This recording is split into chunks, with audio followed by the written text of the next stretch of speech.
L'émission qui suit a été réalisée par les membres de la communauté avec l'aide de Télé Cogeco.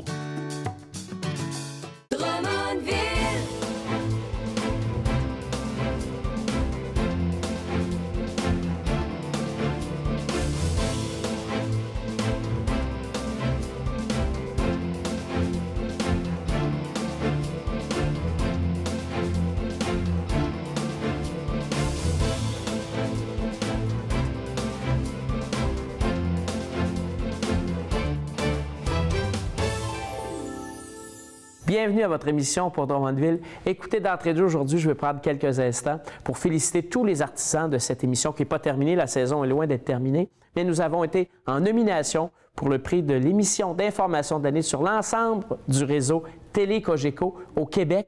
Il y avait 3 émissions finalistes et votre émission pour Drummondville était là. Alors, merci aux techniciens, aux gens de Télé Cogeco qui sont avec nous de semaine en semaine, les caméramans. Merci également à Sonia Collard du service des communications de la ville de Drummondville, à Sébastien Lépine, directeur du cabinet du maire. Ces gens-là ont travaillé très fort tout au long de l'année. Nos invités aussi, nous avons présenté des émissions de qualité. Merci à vous d'avoir été à l'écoute et d'avoir contribué à ce succès depuis l'automne 2014. Nous avons encore aujourd'hui 3 invités très intéressants. Nous recevons Louis Bérubé, directeur général du Centre de pédiatrie sociale Les Petits Bonheurs. C'est ici, c'est dans la communauté Saint-Joseph à Drummondville. Il nous parlera de ce nouveau centre. Nous recevons également Caroline Giroux, chargée de projet à la Ville de Drummondville. C'est elle qui pilote Embellissons Drummondville. Elle nous en dira davantage. Mais dans quelques instants, Roberto Léveillé, conseiller municipal et surtout président de la Commission sur le développement du centre-ville.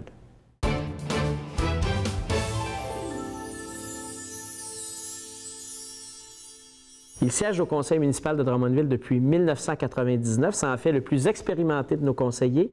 M. Roberto Léveillé représente le district numéro 2. M. Léveillé. Bonjour, M. Cusson. Ça va bien? Oui, ça va très bien. Écoutez, merci d'être là. Aujourd'hui, on va spécifiquement parler de votre travail comme président de la Commission sur le développement du centre-ville. Mais avant d'en arriver là, peut-être quelques mots sur votre expérience au conseil. Je le disais, vous êtes le plus expérimenté de nos conseillers. Vous êtes là depuis maintenant plus de 15 ans. Depuis 15 ans. Depuis 1999. Vous avez rempli différents mandats. Vous représentez le district numéro 2. Pour nos gens là, qui ne sauraient pas, le district numéro 2, ça se situe dans quel coin? Le district numéro 2 il est entre la rue Saint-Georges, le boulevard René-Lévesque, délimité par la rivière, et le boulevard Saint-Joseph. Donc, une bonne partie de votre district, c'est le quartier qu'on appelle communément le Golfe. Oui. Finalement, là, c'est une bonne partie de votre district. Vous avez des responsabilités importantes au conseil. Vous terminez d'ailleurs ces jours-ci votre mandat à titre de maire suppléant. Ça a été une période effervescente quand même. C'est un honneur de vous remplacer d'être avec vous, M. Le temps des Jeux du Québec. Vous étiez d'ailleurs vice-président des Jeux. Vous avez été président du comité de candidature. Vous siégez au 200e de la ville de Drummondville. Oui, à la corporation. Vous êtes aussi membre du conseil d'administration du Drummondville Olympique. Vos responsabilités aussi dans les différents comités, ce sont lesquelles? Mes autres comités, mais on sait la commission consultative du centre-ville. En ce moment, il y a aussi le musée de la photo pour une petite période que je suis là. Ça fait pas mal le tour des comités que j'avais, comité exécutif. On a parlé tantôt, comité exécutif. Et le Ville de la comité des sports. vice-présidence du comité des sports, plein air, parc, espace vert, donc, communautaire. Votre expérience sert énormément le conseil. Elle est complète. Vous avez fait tout un travail avec la commission de développement du centre-ville, une commission qu'on a mise en place qui était importante pour moi suite à l'élection de 2013. Non pas qu'on est découragé de ce qui se passe dans notre centre-ville, on a un centre-ville dynamique, on a un magnifique centre-ville situé près de la rivière. Moi, chaque fois que je reçois des invités à l'hôtel de ville, on me dit « Vous avez un centre-ville magnifique ». Mais bien, pour se projeter dans l'avenir et se dire « Qu'est-ce qu'on veut faire avec cet espace privilégié qu'on a ?» Et vous avez mené donc cette commission qui a travaillé très fort au cours de la dernière année. Oui, puis moi, d'entrée de jeu, M. Cusson, je vous remercie de la confiance que vous m'avez apportée dans ce dossier-là. On a mis une commission consultative en place, 14 membres très actifs, 14 membres différents. On avait regardé on voulait avoir une belle représentativité. On avait des gens de la ville, des gens de la Chambre de commerce, des gens de commerce de Drummond, des étudiants, des résidents, des commerçants. Et tous, des gens de tous les groupes d'âge. Des gens de tous les groupes d'âge. Ça, c'est important pour nous. On a fait, après ça, vous savez, on a eu 2 consultations publiques. On a eu l'activité Marche ton centre-ville pour avoir un échantillonnage plus grand. Et ce qui est drôlement intéressant, c'est que les consensus à laquelle on est arrivé, le portrait actuel, les actions qu'on voulait avoir, la vision qu'on avait de notre centre-ville, même si le noyau grossissait, il y avait vraiment un consensus. Il y a eu un échange d'idées merveilleuses et je vous écoutais hier, puis quand je regardais les visions, je trouvais que ça avait l'air... C'était beau, mais je me disais, est-ce que ça va être réalisable?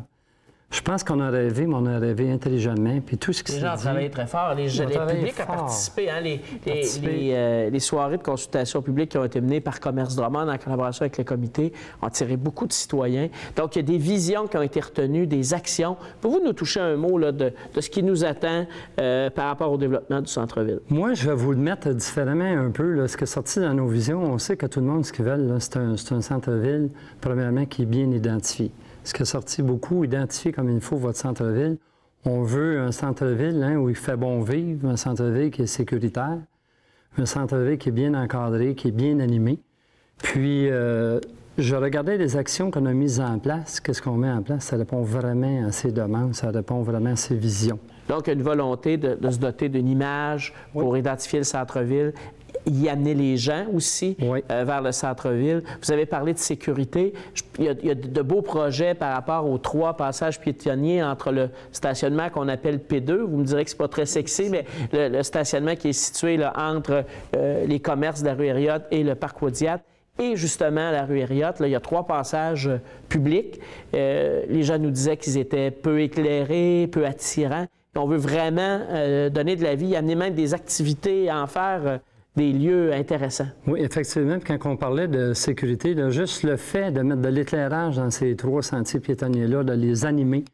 On a déjà des pourparlers. Je parlais avec le musée de la photo, possibilité de faire des choses là. Il y a des choses qui peuvent se faire. Déjà là, on va amener au centre-ville un sentiment de sécurité qui est déjà plus grand, qui est mieux animé. Et il y a des investissements importants qui sont déjà prévus au centre-ville, hein? Qu'on se rappelle à quelques pas de notre hôtel de ville, un investissement de 21 millions de dollars pour la nouvelle bibliothèque, la patinoire extérieure réfrigérée aussi. Ça va contribuer à l'animation du centre-ville. Effectivement. Puis on parlait, moi je voyais ça, l'animation, là, il y a 2 façons de faire. Quand on parle d'animation, pour les commerçants, l'animation qu'on va faire avec des fêtes, amener des gens, ça donne à un centre-ville, et économiquement c'est bon.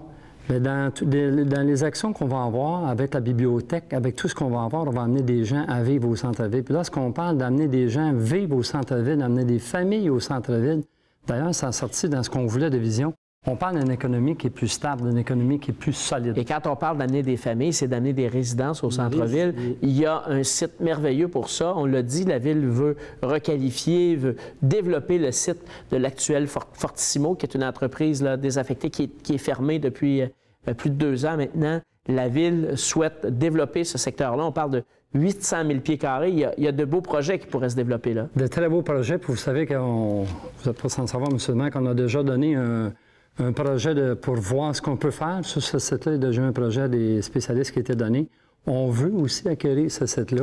Et contrairement à bien d'autres projets qu'on fait, que c'est souvent un projet, on veut voir nous-mêmes avant de donner à quelqu'un. Qu'est-ce qu'on veut faire avec? On veut planifier. La Ville ne fera pas le développement, ne se substituera pas aux promoteurs et aux privés, mais la Ville souhaite en contrôler le développement à l'intérieur de sa vision pour vraiment contribuer au développement du centre. Écoutez, c'est un programme ambitieux. Il y a aussi des travaux là, qui vont être entrepris sous peu à la place Saint-Frédéric pour doter la place d'un bloc sanitaire.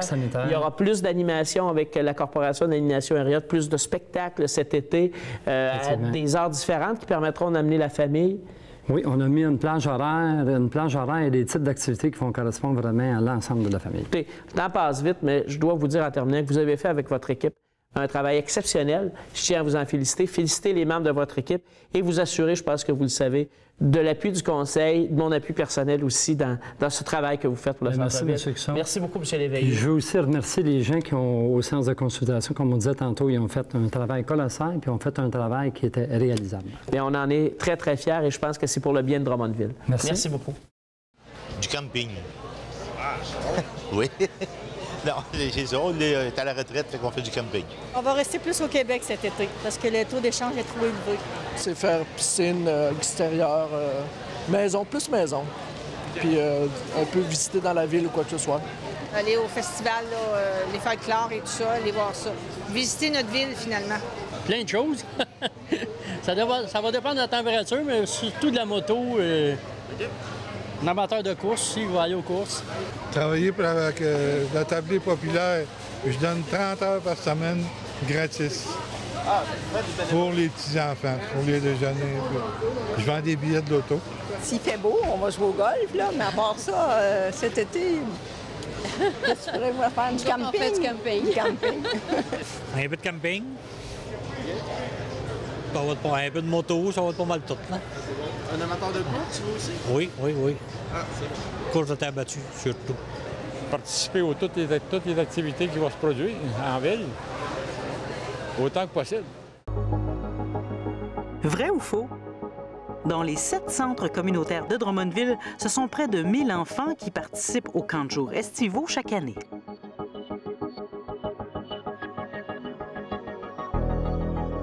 Eh bien, c'est faux. En fait, ce sont près de 2000 enfants qui fréquentent ces camps de jour. Ils sont encadrés des 150 animateurs possédant le diplôme d'aptitude aux fonctions d'animateur et de secouriste. Il s'agit d'un environnement sécuritaire où les enfants de Drummondville vivent de nombreuses expériences enrichissantes.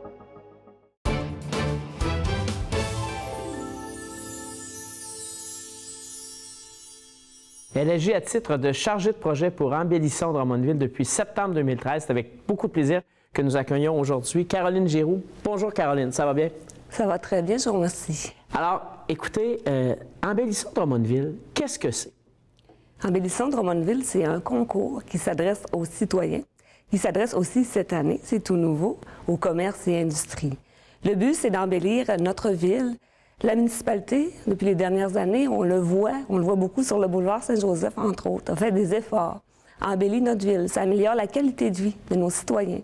C'est aussi agréable pour le tourisme. C'est important pour l'économie, important pour l'environnement. Chaque végétaux planté, c'est un pas vers l'environnement. Exactement.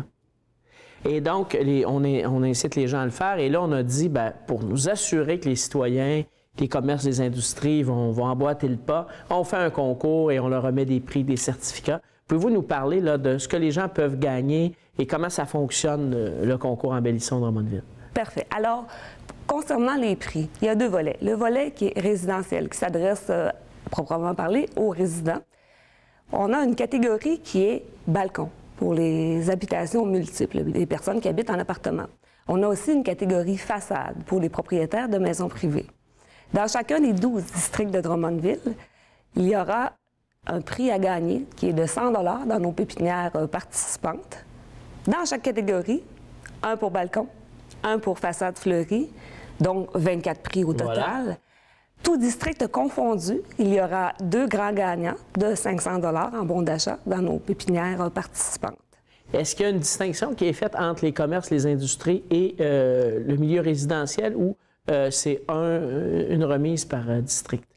C'est-à-dire, la remise se fera en même temps, mais c'est certain que ce n'est pas le même jugement. OK, donc c'est une catégorie différente. Complètement à part, effectivement. Est-ce que ça fonctionne aussi par district au niveau des commerces et industries? Non. Au niveau commerce et industrie, il y aura 2 prix. Un prix pour les commerces, un prix pour l'industrie, et ce sera tous les districts confondus.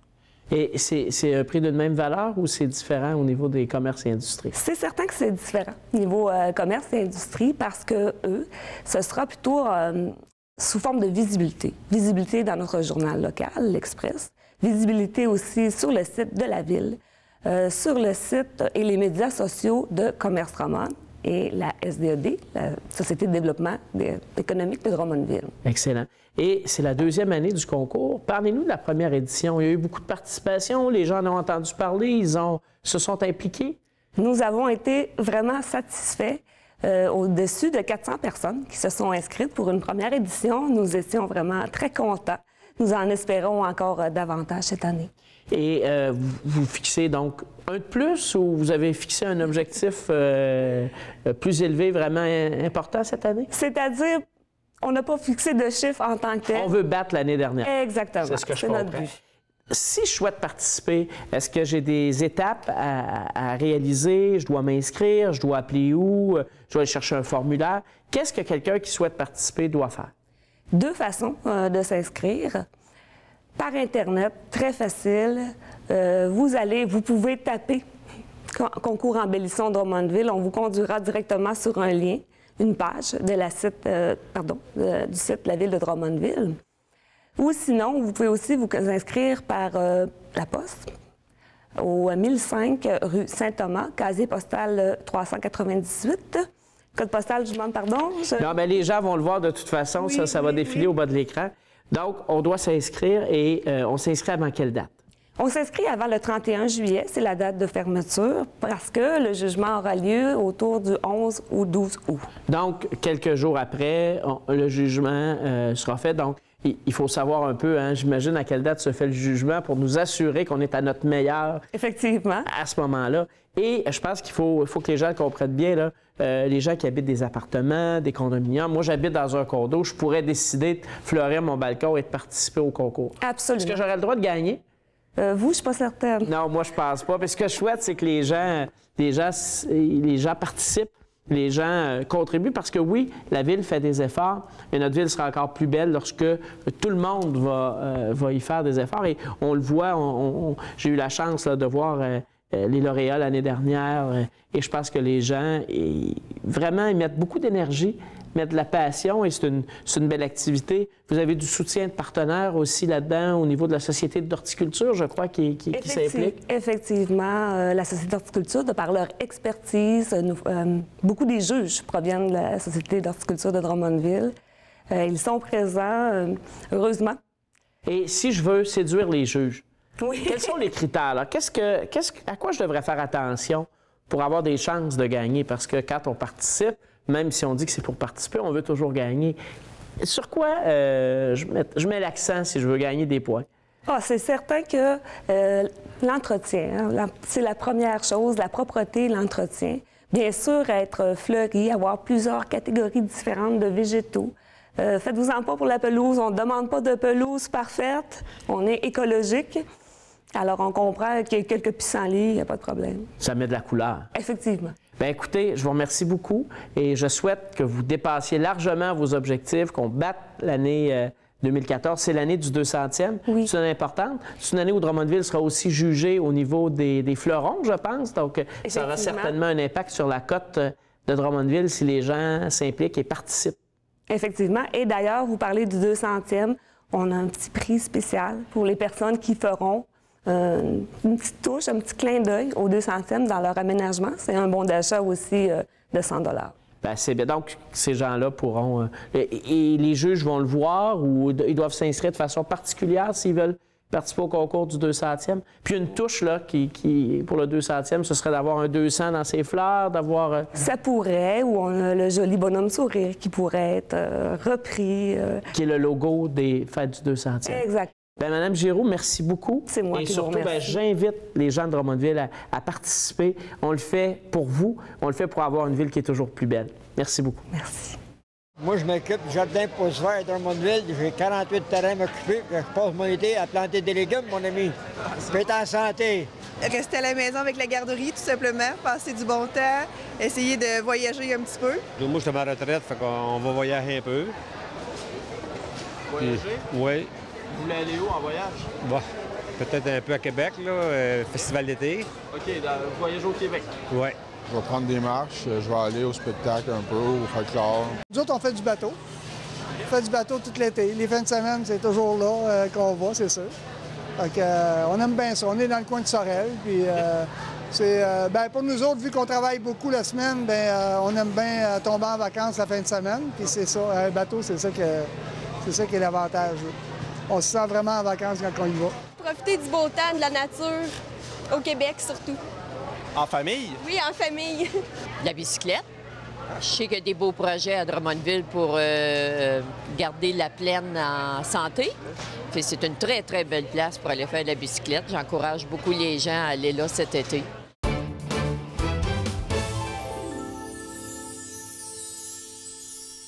Depuis mars dernier, les gens de Drummondville peuvent compter sur un nouveau service, un service extraordinaire. Il s'agit du Centre de pédiatrie sociale en communauté Les Petits Bonheurs. Et ça, c'est inspiré du mouvement de la pédiatrie sociale selon le Dr Julien. Vous en connaissez certainement quelques lignes. On a la chance d'en accueillir aujourd'hui le directeur général, Louis Bérubé. Bien, bonjour d'abord. Bienvenue à Drummondville. Bonjour. C'est un nouveau défi pour vous. Oui, absolument. À Drummondville, vous nous arrivez, je pense, de la région de Montréal. Alors, on est très content de vous accueillir à Drummondville, surtout parce que vous arrivez avec un projet qui était attendu, qui était souhaité par les gens de chez nous. Parlez-nous un peu de ce qu'est la pédiatrie sociale. En fait, la pédiatrie sociale, ça repose sur une approche vraiment pour la communauté, pour les personnes vulnérables, les personnes en milieu défavorisé, je dirais. Donc, ça consiste en fait à avoir une pédiatre ou un médecin de famille. Donc, nous, on a la chance d'avoir une pédiatre qui fait de la pédiatrie sociale, donc toujours des services médicaux avec une approche psychosociale, je dirais. Donc, ça inclut soit une travailleuse sociale ou une psychoéducatrice et des intervenants qui viennent reprendre la situation pour poursuivre qu'est-ce qui a déjà été démarré dans une situation d'un enfant au niveau psychosocial. Et donc, vous avez des liens, comme je le disais en introduction, avec toute l'approche du Dr Julien. Oui, absolument. Nous, on est calqué un petit peu du modèle du Dr Julien tel qu'il l'a mis sur pied au début des années 2000. Donc, je dirais qu'on s'approche vraiment beaucoup, là, on colle beaucoup à cette philosophie-là, ce qui est à dire d'avoir des tables cliniques qui représentent vraiment une table où les enfants sont invités, les parents, accompagnés par la pédiatre du centre, notre adjoint clinique et des intervenants significatifs dans la vie de l'enfant. C'est quand même une équipe imposante. Oui. Combien il y a d'intervenants qui sont déjà à pied d'œuvre dans notre centre ici à Drummondville? Oui, actuellement, nous avons 4 intervenantes, donc soit dans le milieu d'éducation ou dans le milieu vraiment psychosocial, psychoéducatif. Donc, ça pourrait être amené à se modifier, à changer, mais pour le moment, c'est vraiment notre équipe là, stable. Et le centre se situe où exactement? Actuellement, le centre se situe dans le quartier Saint-Joseph. C'est là qu'on a évalué que les besoins étaient le plus criants. Donc, on est à proximité de l'école Saint-Joseph sur la rue Saint-Damas. Donc, on est au 83 rue Saint-Damas dans le quartier Saint-Joseph. Mais c'est pas réservé aux gens du quartier ou c'est réservé aux gens, là, il faut être du quartier pour profiter de vos services? En fait, la priorité, c'est sûr que c'est pour les enfants du quartier Saint-Joseph, mais actuellement, on ouvre parce qu'on a la possibilité de le faire. Donc, on ouvre à la MRC de Drummond, je dirais. Donc, les enfants, autant qui auraient le moyen, premièrement, de se rendre au centre et qui seraient reçus en préévaluation par notre adjoint clinique pourraient bénéficier des services du centre. Et si on a de l'intérêt, j'imagine qu'il faut être référé, tout ça. Est-ce que moi, je peux arriver là avec mes enfants, cogner à la porte et dire « j'ai besoin de votre aide » et comment ça fonctionne? En fait, une question très pertinente. Ce qu'il faut dire, c'est qu'il faut vraiment un indice de défavorisation. Donc, il faut que la famille, ça ne peut pas être une famille qui vient avec les enfants seulement parce qu'elle a besoin d'un pédiatre. Il faut vraiment qu'il y ait une nature psychosociale, donc un indice de défavorisation, comme je le disais tout à l'heure. Et cet indice-là, on le trouve où? On le sait comment si on en a un? On le sait parce qu'on a de la difficulté dans la famille, on le sait parce qu'on a des fois d'autres intervenants, on a déjà été je dirais, en communication avec des intervenants du milieu communautaire ou du réseau. Vraiment, il faut qu'il y ait un indice de psychosocial, je dirais, donc des difficultés au niveau soit de la famille, des problèmes avec des troubles avec les enfants, des troubles de comportement ou quoi que ce soit. C'est pas simplement parce que j'ai besoin d'avoir un pédiatre parce que j'en ai pas. Il faut vraiment qu'il y ait une nature, il faut qu'on voit la pertinence d'avoir une adjointe clinique, c'est-à-dire une travailleuse sociale ou une psychoéducatrice dans la vie de l'enfant. Et donc, vous êtes dans le quartier Saint-Joseph, vous accueillez les enfants du secteur. Est-ce qu'il y a un plan de développement? Est-ce que vous prévoyez là, vraiment une croissance de la demande et une capacité de la part de votre organisme à y répondre? Oui, tout à fait. Comme je le disais tout à l'heure, actuellement, on a une équipe de 4 personnes, mais ça serait amené à modifier à la hausse. Donc, on pourrait avoir d'autres intervenants, donc d'autres travailleurs sociaux, des services d'orthophonie, des services d'ergothérapie. Actuellement, on a reçu jusqu'à maintenant là, entre 55 et 60 enfants. Pour la première année, on prévoit avoir à peu près 100 enfants. Je crois qu'en quelques mois, déjà, on avait vu une cinquantaine d'enfants. Je crois que d'ici la fin de l'année, on sera capable d'en avoir vu pratiquement presque 150.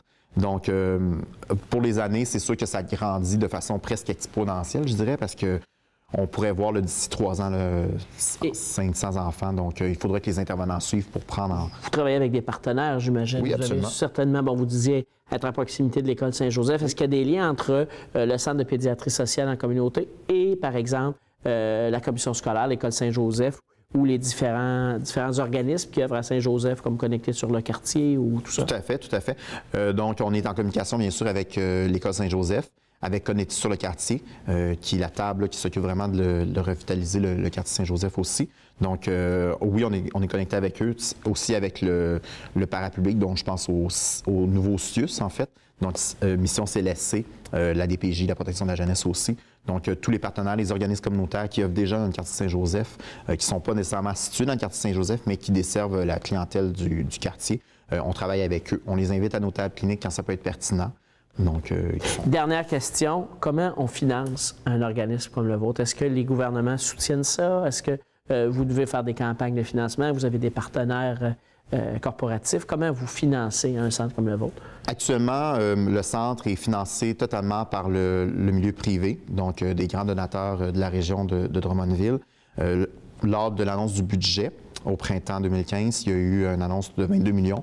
Donc, on est à savoir actuellement là, comment va s'arrimer le tout, comment se reverser. Mais en fait, un centre, normalement, devrait être financé à 50 par le gouvernement, 25 par les donateurs privés de la Fondation du Dr Junier et un 25 localement. Donc, si on dépasse le 25 donc c'est des services qui sont réinvestis pour le centre, pour les enfants qu'on voit ici. Bien, je souhaite que les gens vont répondre. Vous organiserez certainement des campagnes de financement, que les gens vont y répondre parce que moins de temps, vous et votre équipe, vous passerez à être préoccupés par le financement. Plus vous aurez de temps pour nos jeunes, pour nos enfants, en fait, pour l'avenir de Drummondville. Alors, je pense que c'est une excellente nouvelle pour Drummondville que l'arrivée de votre clinique. Et évidemment, bien, on vous souhaite le meilleur des succès. Et à vous, bien, bienvenue. On espère que vous aurez beaucoup de bonheur chez nous à Drummondville. Parfait. Merci beaucoup. Merci.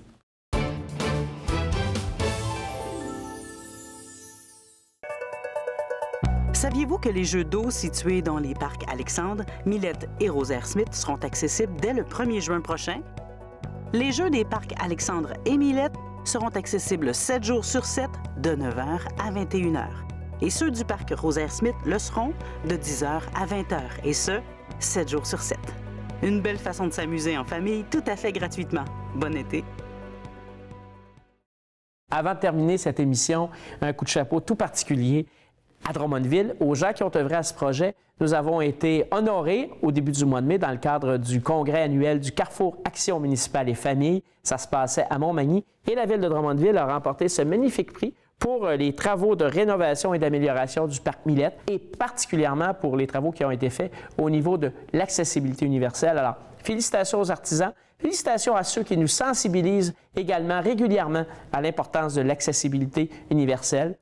C'est tout pour cette semaine. Merci d'avoir été là. On vous retrouve dans 2 semaines. N'oubliez pas, lundi prochain, c'est votre séance du conseil. Ce sera le 1er juin. Merci.